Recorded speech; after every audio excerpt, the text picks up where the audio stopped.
Il existe des instants où l'existence semble se figer, comme si quelque chose en nous s'était fissuré sans trouver de manière d'être réparé. On continue à avancer, mais intérieurement, tout reste immobilisé, coincé entre ce que l'on comprend et ce que l'on ressent. La pensée sait parfaitement que certaines histoires ont atteint leur fin, que rester attaché à un souvenir ne fait qu'approfondir la blessure. Pourtant, une partie plus ancienne et plus vulnérable refuse de suivre cette logique. C'est cette tension intérieure, presque contradictoire, qui entraîne tant de personnes dans une lutte silencieuse. Au fil des confidences que j'ai écoutées dans ma vie, j'ai souvent constaté que le cœur s'accroche à ce que la raison essaie déjà de desserrer. Il ne s'agit pas seulement d'un refus de tourner la page. Il y a là une fidélité affective, une forme de mémoire émotionnelle qui se défend contre l'oubli. La plupart des conseils habituels ne suffisent pas, non pas parce qu'ils sont faux, mais parce qu'ils s'adressent uniquement à la partie consciente de l'esprit, alors que la douleur se loge ailleurs, dans un lieu qui ne répond pas aux arguments.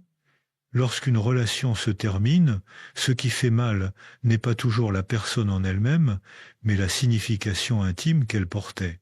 Parfois, ce lien représentait un refuge, une certitude ou une façon de se sentir vivant. Quand cela disparaît, c'est pas seulement l'autre qui s'en va, c'est une région entière de soi qui se retrouve à découvert. Cette perception provoque un sentiment de déchirure, comme si l'on perdait un fragment précieux de son identité. Beaucoup se reprochent de ne pas réussir à oublier aussi vite qu'ils l'espéraient. Ils s'en veulent de vérifier leur téléphone, d'espérer un signe qui ne viendra peu, être jamais, ou de laisser leur esprit revenir vers des scènes déjà 1000 fois revisitées.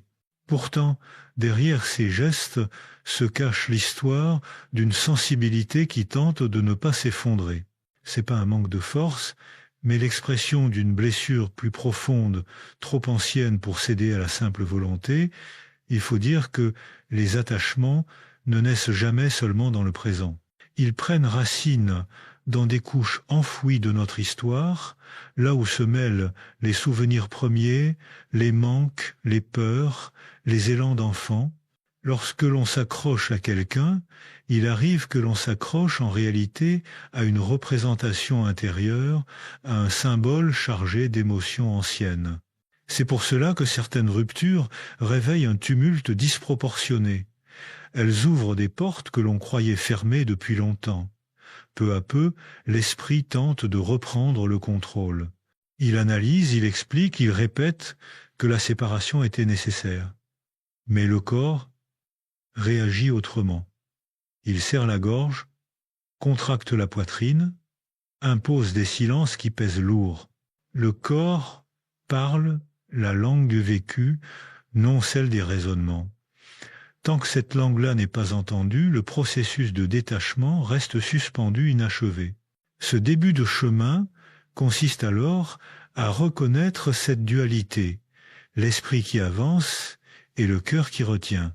Lorsque l'on accepte d'observer ce mouvement intérieur sans le juger, quelque chose commence déjà à se transformer. Il devient possible d'explorer non seulement la perte, mais aussi la manière dont elle résonne dans notre histoire intime. Et à partir de là, le détachement cesse d'être un arrachement brutal pour devenir une transition plus consciente, plus humaine, presque un retour vers soi. Lorsqu'un lien affectif se brise, il arrive qu'une forme de tempête intérieure se déclenche. D'un côté, la raison affirme qu'il faut avancer, retrouver son équilibre, reprendre le cours de sa vie.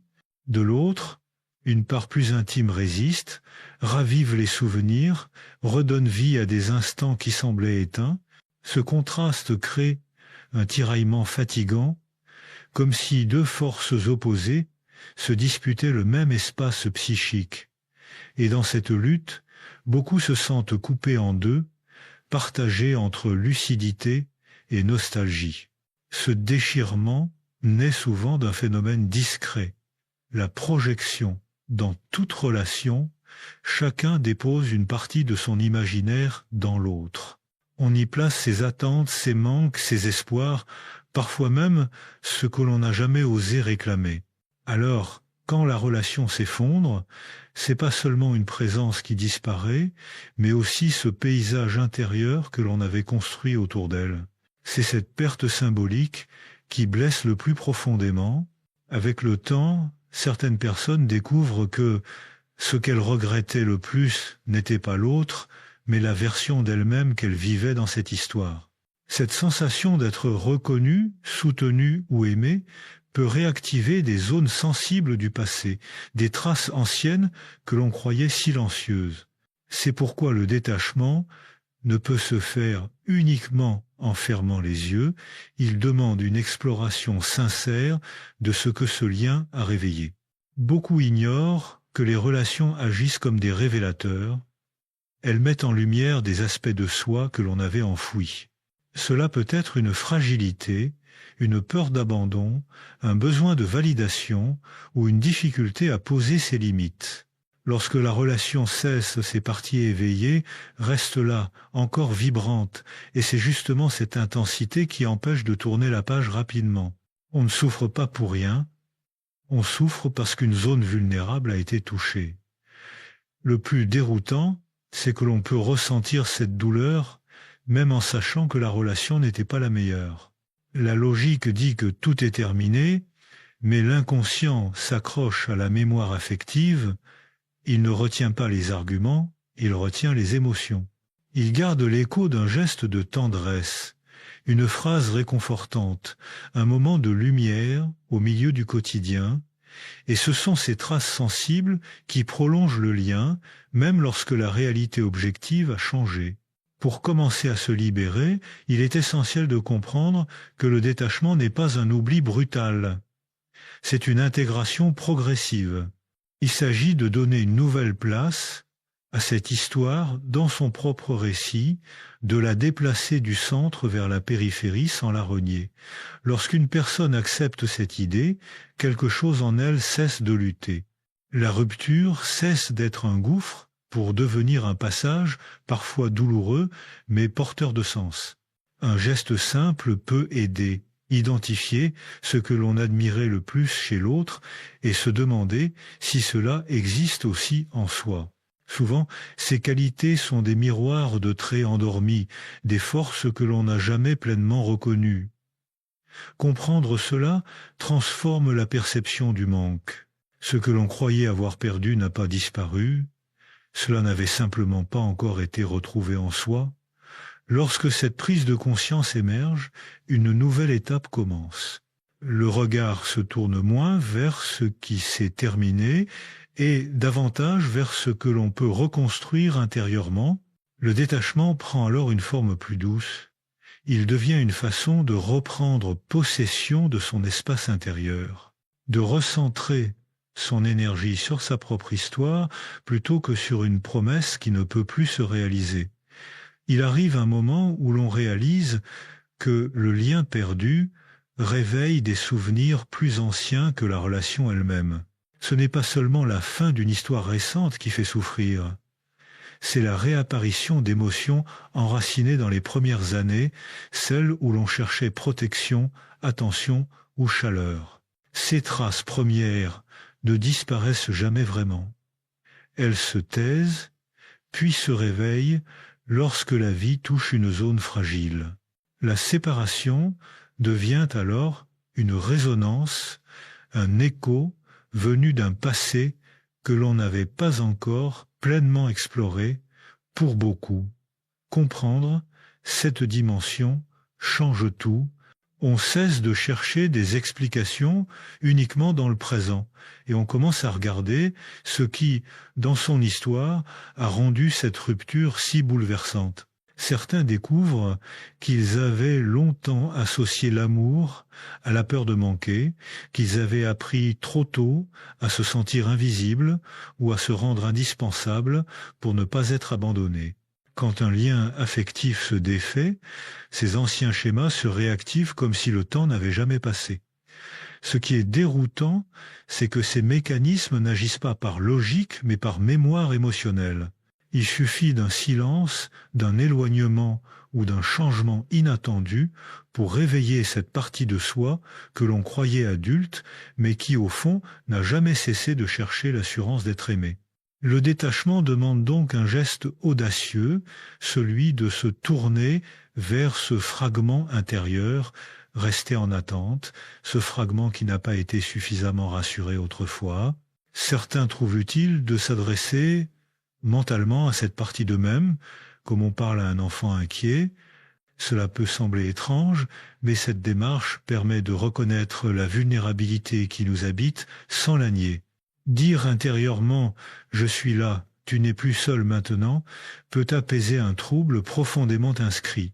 C'est une manière de rétablir un lien intérieur que la vie n'a pas toujours su offrir. Le corps aussi participe à ce processus. Il garde les marques des tensions anciennes et réagit vivement lorsqu'une séparation rouvre une plaie. On ressent alors un poids dans la poitrine, une fatigue inhabituelle, un souffle court, comme si l'organisme lui-même tentait de nous signaler quelque chose. La science montre que la douleur émotionnelle active les mêmes circuits que la douleur physique. Il est donc naturel que le corps exprime ce que la conscience ne parvient pas encore à formuler. Pour avancer, il est essentiel de reconnaître ces sensations corporelles et de ne pas les interpréter comme une faiblesse. Elles indiquent simplement que l'organisme réagit à une transformation intérieure. Se poser la main sur le thorax, respirer lentement, marcher quelques minutes sans chercher de performance. Ces gestes, modestes en apparence, réintroduisent une présence à soi.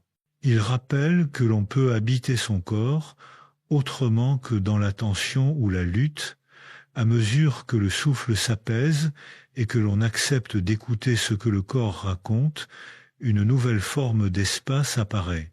C'est pas encore la sérénité, mais une ouverture. Cette ouverture permet de percevoir que le manque n'est pas uniquement une réaction au départ de l'autre, mais aussi une invitation à se rapprocher de soi. Lorsqu'on accorde cette attention, la douleur change de texture. Elle devient moins agressive, moins envahissante, plus intelligible. Peu à peu, on découvre que le détachement ne signifie pas effacer la relation ni étouffer le souvenir, mais apprendre à vivre avec ce qui demeure sans s'y emprisonner. C'est un chemin intérieur où chaque geste d'écoute, chaque respiration, chaque souvenir revisité devient une pierre posée sur un nouveau sol, et plus ce sol se stabilise, plus la vie reprend ses couleurs. Lorsque l'on commence à mieux comprendre ce qui s'agite en soi, une autre dimension apparaît, la façon dont nos attachements se mêlent à l'image que l'on se fait de soi-même. Parfois, le lien rompu soutenait une partie de notre identité, un rôle dans lequel on se sentait utile, désiré ou valorisé. Lorsque ce rôle disparaît, un sentiment de vide émerge, comme si l'on ne savait plus comment se définir. Le détachement, dans ces moments-là, devient un travail d'ajustement intérieur, une manière de reconstruire son propre visage après que le miroir ait été brisé. Il est fréquent que ce vide active le besoin de combler rapidement ce qui manque. Certains cherchent à se distraire, d'autres à se replonger dans une nouvelle histoire sans en avoir réellement envie. Ce réflexe est humain. Le cerveau préfère l'illusion d'un lien fragile plutôt que le silence qui force à se regarder. Pourtant, c'est précisément dans ce silence qu'un véritable changement peut prendre forme. C'est là que l'on découvre ce que la séparation a révélé, ce que l'on n'avait pas encore pris le temps d'écouter. Le détachement demande alors une forme de courage tranquille, celui d'accepter l'inconfort sans se précipiter vers des solutions hâtives. Lorsque l'on accepte de rester avec soi-même, même brièvement, quelque chose commence à se réorganiser. L'esprit cesse de chercher des coupables et le cœur cesse de réclamer ce qui n'existe plus. Tout doucement, une nouvelle structure interne